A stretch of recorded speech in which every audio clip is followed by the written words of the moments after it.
Well, every step makes a difference. The National MS Society is hosting a walk to fund research and cure multiple sclerosis. It's a disease that attacks the central nervous system and can impact muscles, the spine, even your brain. We are here with Andrea and Becca, who both live with MS. Ladies, thank you so much for joining me today. Thank you for having us. So for those, I kind of touched on it, but for those who are unfamiliar with MS, explain what it is and how it's impacting you daily. Sure, yeah. MS is an autoimmune disease. It affects the central nervous system, so that's the brain and the spinal cord. Everyone with MS kind of has a different experience. We're kind of like snowflakes in that way.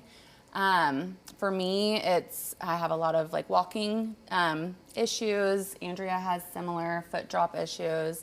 A lot of people experience blindness, brain fog, fatigue, slurred speech. It kind of changes. It's very unpredictable. It's MS Awareness Month right now, and this year our theme is MS Unseen, which is very common for people living with MS. You can't typically see MS in us. There are a few people, obviously, that do live in wheelchairs and with like, mobile assistance. But for a lot of us, we're just walking around, living our normal lives, working professionals, dealing with these limitations. And so it's really important to have places like Walk MS and Bike MS and the MS Society. Yes. Yeah. Well, the National MS Society is supporting those that are living with this disease and their family members too. Explain how they are doing that. So it does affect your entire family, and I think there's power in fighting it. So my family gets involved. They'll all be at the walk. In fact, my daughter started this team 5 years ago. It's called Andrea's Avengers.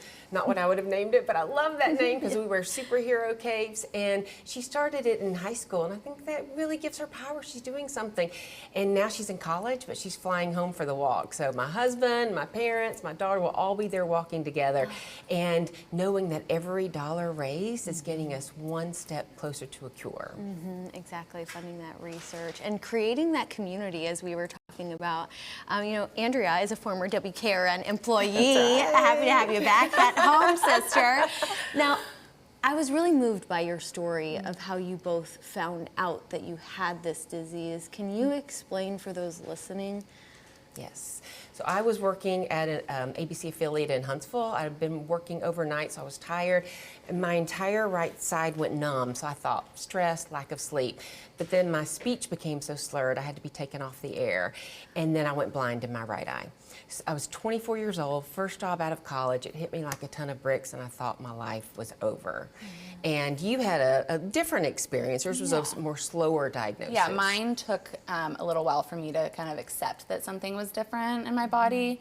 Mine definitely started with walking issues. I noticed that my left leg just had some slowness to it. I was describing it to people that it felt like I was walking through molasses or honey, or that there was like a concrete brick stuck to my foot. After a few years of dealing with a slow leg, I finally went to my doctor, and 2 weeks later had an MRI and confirmed lesions on my brain and spinal cord. And not much longer after that was introduced to Andrea, and have been involved with the MS Society ever since. Becca, you told me earlier that if this were a year ago and we were chatting, you said, I don't know if I'd be able to keep it together when talking about it. Yeah. So I can't imagine getting that diagnosis, but what you guys are doing is creating that community. So let's say, because I read that there are nearly 1 million people in the U.S. that have MS. Let's say someone out there just recently got diagnosed. What's your best piece of advice?